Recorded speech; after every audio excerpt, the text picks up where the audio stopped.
பெண்ணே பூக்களமோ போர்க்களமோ வாழ்க்கை மெல்லினமா வல்லினமா பெண்மை சொல் நீயே தேர்வலமோ தேர்வலமோ உண்மை ஊர்வலமோ ஊர்வலமோ வெற்றி சாதனையோ சாதனையோ எதிர்கொள்வாயே வீரமோ ஒரு பாதி வீரமோ சரி பாதி தியாகமே உன் சாதி காக்கி சட்டை கண்ணியமே பெண்ணியத்தின் புண்ணியமே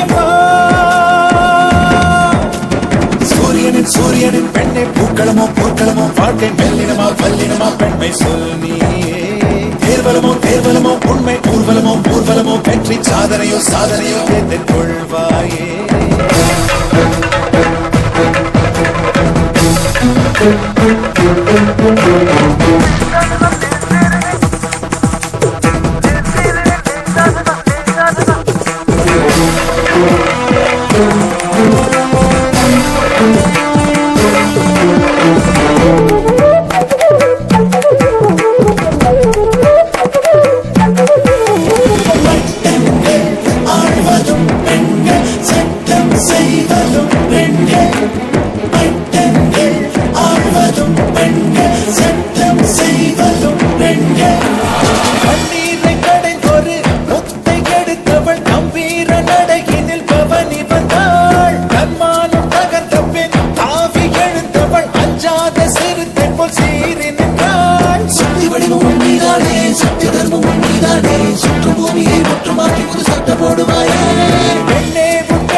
அடிமைகள் நிமிர்ந்திடவா தீபமே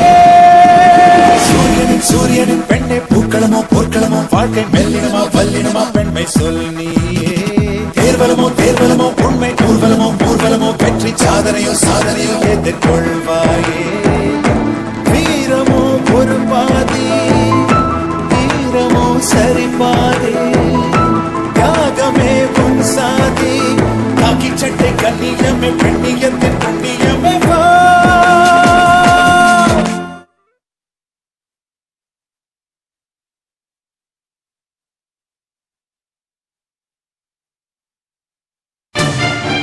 என்ன பண்ணாங்க? நான் பாட்டுக்கு சிவனு கடைய ஆரம்பிச்சு நான் உடைய வேலை விட்டு போயிட்டு இருக்கேன். மறுபடியும் வந்து நோன்றாங்க. டேய் என்னன்னு சொல்லி தொலைடா. நான் பிரவுன் சுகர் விக்கிறேன். நம்ம கடையில இருந்து போன பைக்ல பிரவுன் சுகர் இருந்ததா அந்த பிரச்சனை கம்ப்ளைண்ட் கொடுத்திருக்கான். அதுக்கு அந்த ரேகா பெரிய இவ என்ன கேள்வி மேல கேள்வி கேட்டு டார்ச்சர் பண்ணா. ஏதோ என் பிள்ளை இப்பதான் 10 காசு சம்பாதிக்க ஆரம்பிச்சுக்கா நான் நிம்மதியா இருந்தேன். அது பொறுக்கல உங்க வீட்டுக்கு. அம்மாடி நீங்க உதவி பண்ணலனாலும் பரவாயில்ல, உபத்திரம் பண்ணாம இருந்தா சரி.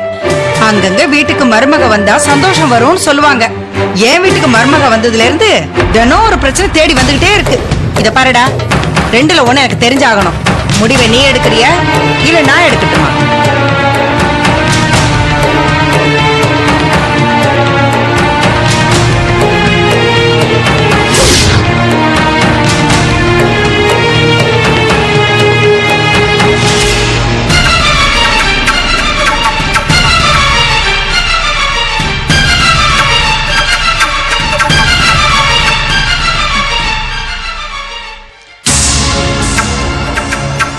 ஒண்ணு எங்களை நிம்மதியா வாழ விடுங்க, இல்லன்னா சாக விடுங்க.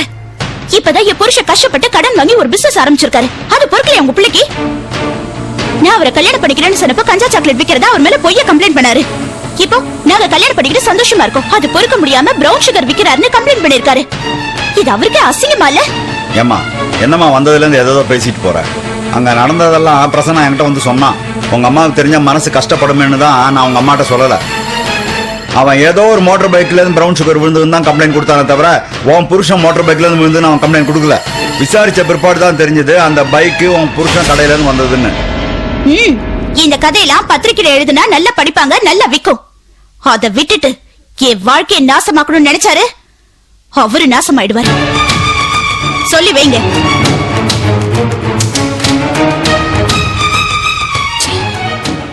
ஏமா என்னம்மா அது இப்படி பேசிட்டு போறா? அவ என்னைக்கு நல்லா பேசிருக்கா? பிரசன்னா சொன்ன மாதிரி அவ மயக்கத்துல இருக்கா. அது என்னைக்கு தெரிய போகுதோ?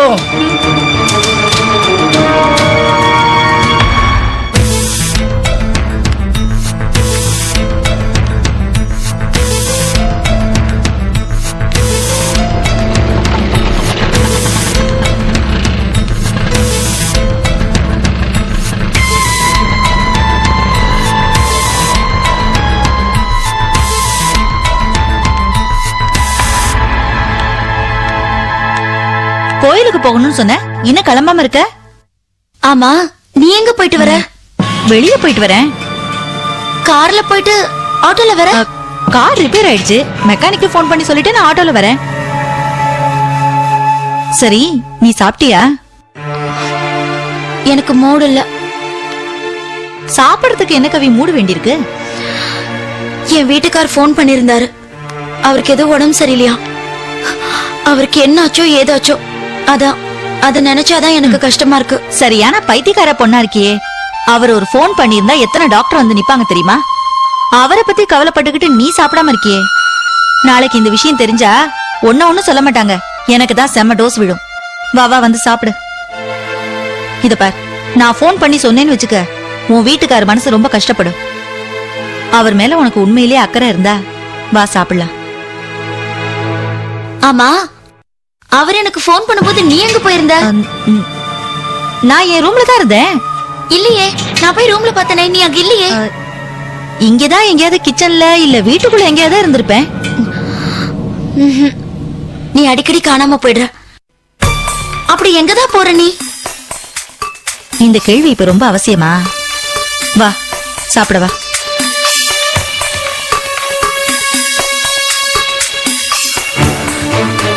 என்ன தனியா விட்டுட்டு இவ அப்படி எங்கதான் போறா?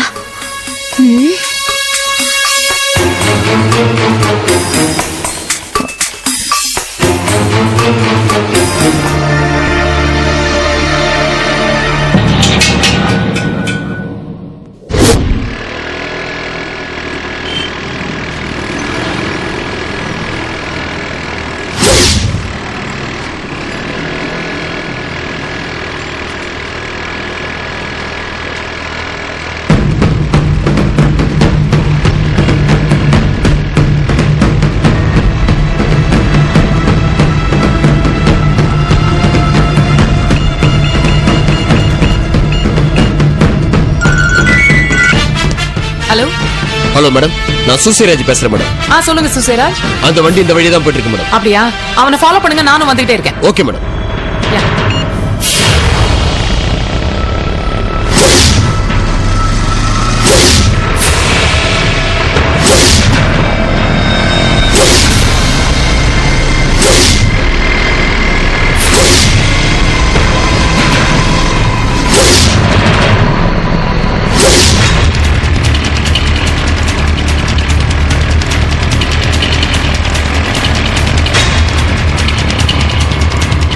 ஏய், நிறுத்துற. ஏய். ஏய், நிறுத்து.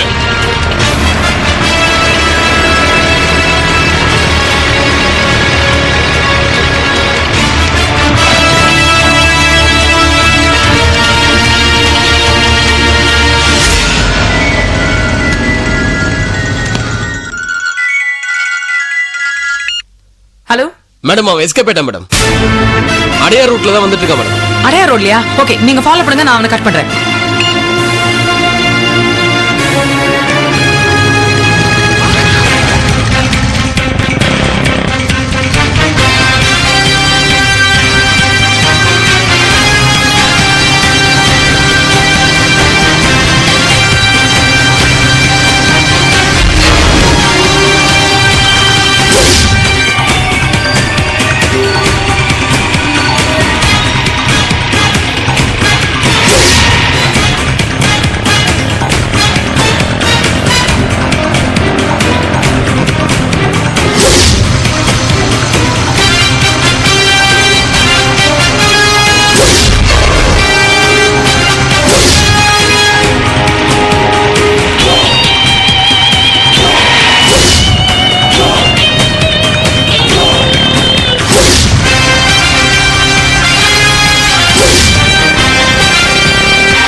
பெரிய ஹீரோ நினைப்பா?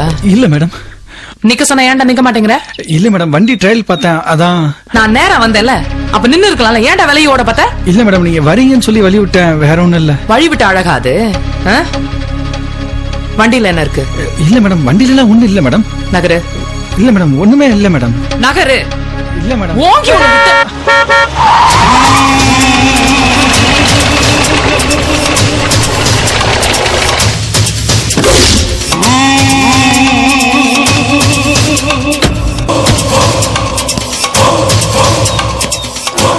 சார் சொல்லுங்க ரேகா, என்ன பிரச்சனை? சார், இந்த ஆளை நாங்க ரொம்ப நாளா வாட்ச் பண்ணிட்டு இருக்கோம். அவனோட பிஹேவியர் கொஞ்சம் சந்தேகமா இருந்துச்சு. அவனை வண்டி நிறுத்த சொன்னோம், போலீஸ பார்த்து பயந்து ஓடுறான் சார்.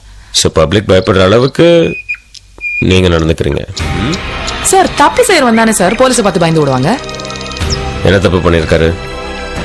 இவன் கஞ்சா கடத்துறான்னு எனக்கு சந்தேகமா இருக்கு சார். யார் சொன்னது? Miss Rekha, for your information, இந்த வண்டி என் டிரைவருக்காக நான் வாங்க போற வண்டி. வண்டி நல்ல கண்டிஷன்ல இருக்கா இல்லையான்னு இவரை செக் பண்ணி என்கிட்ட ரிப்போர்ட் பண்ண சொல்லியிருந்தார். வண்டி கொஞ்சம் ஸ்பீடா ஓட்டிருப்பாரு, உங்களை பார்த்ததும் இன்னும் கொஞ்சம் பயந்துருப்பாரு. அவ்வளவுதான் இல்லையாப்பா? ஆமா சார். சார், நான் வண்டியை கொஞ்சம் செக் பண்ணிடுறேன் சார். மிஸ் ரேகா, நான் தான் உங்க சுப்பீரியர் ஆபீசர்ங்கிறத நீங்க அடிக்கடி மறந்துடுறீங்க. சார், நான் நார்கோட்டிக்ஸ் பீரோக்கும் இன்ஃபார்ம் பண்ணிட்டேன் sir. Just stay out of this. Sir, they are on their way, sir. நான் பாத்துக்கிறேன். Got it? Sir. நீ கிளம்பு. ரொம்ப நன்றி சார். வரேன் சார்.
டேய், எந்த தப்பு செய்தாலும் மாட்டிக்காம செய்யணும்னு அன்னைக்கே கௌசிக் சார் சொன்னார்ல, அப்புறம் ஏன்டா இப்படி ஏடா கூடமா செய்து மாட்டி தொலைறீங்க? நல்ல வேளை கௌசிக் சார் வந்து உன்னை காப்பாத்திட்டாரு, இல்ல உன்னை தூக்கி உள்ள வச்சு கும்மி இருப்பாங்க. முட்டா. டேய், அந்த ரேகா மேடம் என்ன பண்ணிருக்காங்க தெரியுமா? போதைப்பொருள் தடுப்பு பிரிவுக்கு தகவல் சொல்லிருக்காங்க. பாதி வழி வரைக்கும் வந்த ஆபீசரை கௌசிக் சார் தான் பேசி சமாளிச்சிருக்காரு. சார், உங்க ரெண்டு பேருக்கு எப்படி நன்றி சொல்றதுன்னே தெரியல சார். இங்க பாரு, உன் நன்றி எல்லாம் தேவையில்ல, 10 லட்சம் ரூபாய் பணத்தை கொடுத்துரு. சார், 10 லட்சமா? சார், இது ரொம்ப அநியாயம் சார். இங்க பாரு, அநியாயமா ஒரு பிசினஸ் பண்ணி மாட்டிக்கிட்டா குடுக்கற லஞ்சமும் அநியாயமா தான் இருக்கும். சார், சாரி சார், என்னால அவ்வளவு பணம் எல்லாம் கொடுக்க முடியாது சார். அப்படியா? ஒன்னும் பிரச்சனை இல்ல. நான் கௌசிக் சார் கிட்ட பேசி அந்த நார்காட்டிக்ஸ் பீரோ ஆபீசர் கிட்டே கேஸ ஒப்படைக்க சொல்லிடுறேன். உன்னை நோண்டி நொங்கெடுத்து உன் கடைக்கும் சீல் வச்சாதான் உனக்கு புத்தி வரும். சார் சார் சார், வேணாம் சார். சார், என் லைஃபே போயிடும் சார். தெரியுது இல்ல? அப்ப பணத்தை கொடுத்துரு.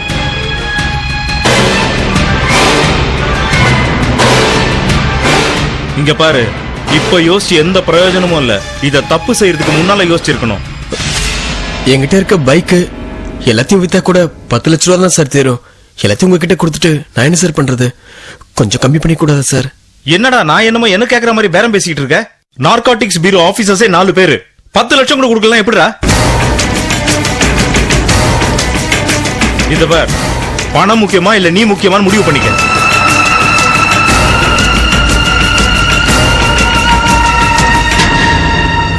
சரிங்க சார், கொடுத்துறேன் சார். கொடுத்துறேன் இல்ல, கொடுக்கணும். விளையாட்டுல தம்பி, நாளைக்குள்ள பணம் போய் சேரலன்னு வச்சுக்க, பிரச்சனை வேற மாதிரி ஆயிடும். போ. சரிங்க சார், போடா. கொடுத்துறேன் சார்.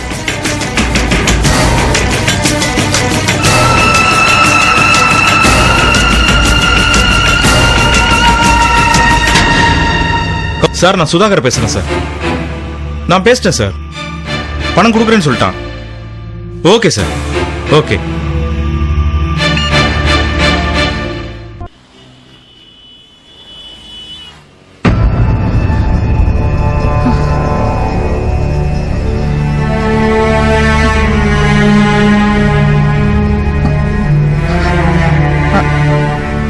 சார் சார் என்னம்மா? என்ன விஷயமா என்ன இங்க கூட்டிட்டு வந்திருக்கீங்க? இங்க யாரையுமே இன்னும் காணோம். சும்மா இருமா, இன்ஸ்பெக்டர் வருவாங்க.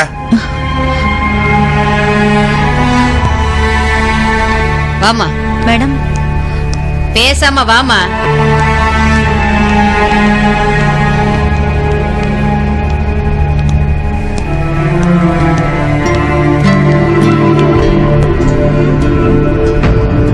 Excuse me ma'am. May I come in ma'am?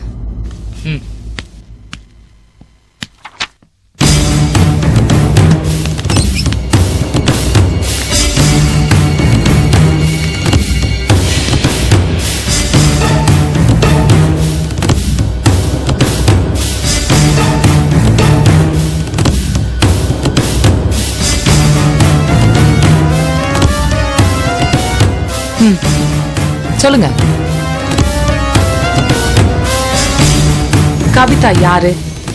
அவ ஏன் உங்க கஸ்டடியில இருக்கா?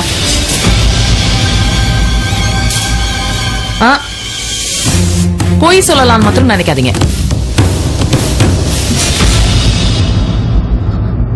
எனக்கு உங்களை பத்தி எல்லாம் தெரியும். எனக்கு ஆரம்பத்துல இருந்து உங்க மேல சந்தேகம்.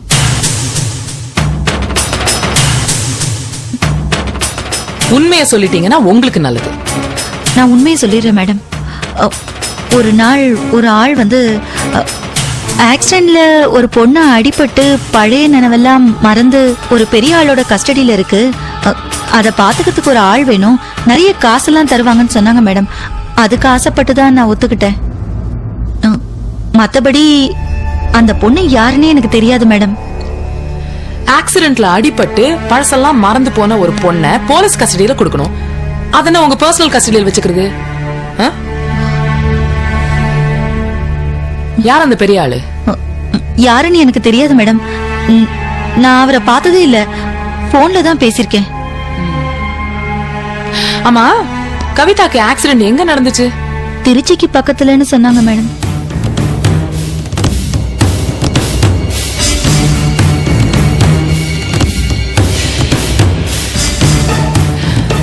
இந்த ஆக்சிடென்ட் எப்ப நடந்துச்சு?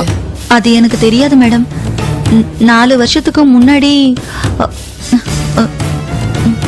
டிசம்பர் மாசம் டிசம்பர் 15ஆம் தேதியில இருந்து தான் நான் அந்த பொண்ணு கூட இருக்கேன். மேடம், நான் பவித்ரா எழுதின டைரிய படிச்சேன். டிசம்பர் மாசம் 10ஆம் தேதி திருச்சி ஹாஸ்டல்ல இருந்து வரும்போதுதான் ஆக்சிடென்ட் ஆயிருக்கு. ஆக்சிடென்ட் ஆகி ஹாஸ்பிட்டலுக்கு போகும்போதுதான் பெரிய மனுஷங்க கிட்ட மாட்டியிருக்காங்க. சோ இந்த கவிதாங்கிறவங்க தான் உங்க தங்கச்சி பவித்ரா மேடம். அதுல எந்த டவுட்டும் இல்ல மேடம்.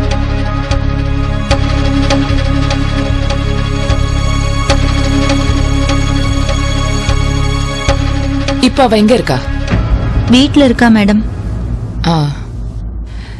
இவங்க இங்கே இருக்கட்டும். நான் சொல்ற வரைக்கும் அவங்க எங்கேயும் போக வேண்டாம். Yes ma'am.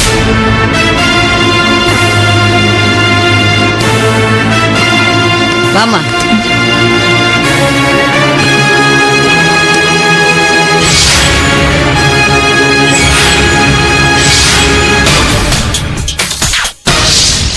எஸ், நீ என் தங்கச்சி தான்.